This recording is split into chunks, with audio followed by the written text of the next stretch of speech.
Hey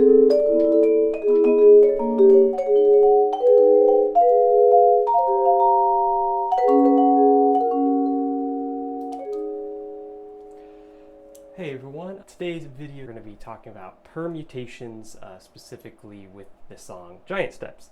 So I guess first step is, what is a permutation? So a permutation, just in case there's anyone out there who doesn't know, it's basically just a 4-mallet sticking pattern. Like the simplest one is 1, 2, 3, 4. I'm counting my low mallet as 1. So 1, 2, 3, 4. That's 1. You go 2, 3, 4, 1. 3, 4, 1, 2, you go 4, 3, 2, 1. Right, there's a lot of possibilities, right? So now let's look at giant steps, right, and see if we can apply this idea. So this is assuming you already know the song, you already know the chords. I'm not going to go over any of the kind of fundamental stuff like that. But so I have this little chord melody that I'm doing here using these voicings here. I might actually put up sheet music. We got...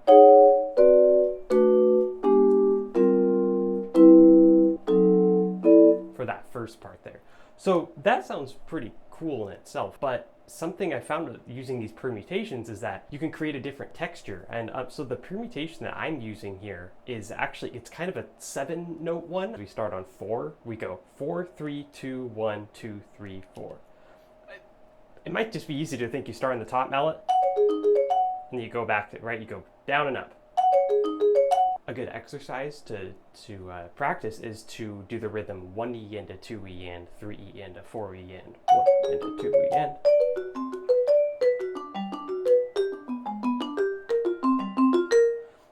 And maybe even no pedal at the beginning, kind of like I did. That's a pretty slow tempo, but that way you make sure it's all even, a little faster. And after a while, you add a little bit of pedal, not too much, but that's how you get this kind of rippling sound.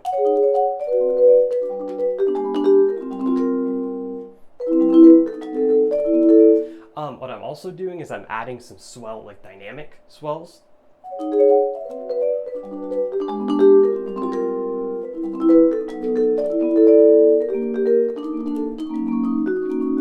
Especially for that second part there. I'll kind of play that again there.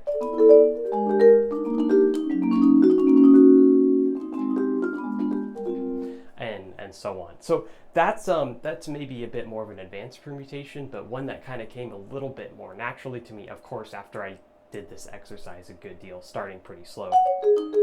You can also just go 4, 3, 2, 1.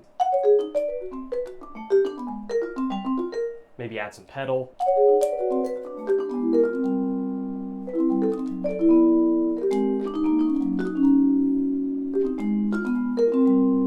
To me though, I like the first one better because it sits on each chord longer. That to me sounds a little bit more jumbled, and honestly, I might need more practice with that one. I've definitely spent more time with this one. By the way, this was all inspired by a Chick Corea video I saw of him, obviously on piano, not vibes, but doing some kind of permutation. I'm like, that would be cool to apply to the vibes. I'll probably put a link to it in the description.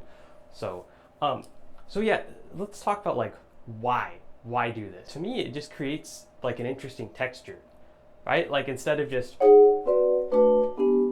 that's cool, but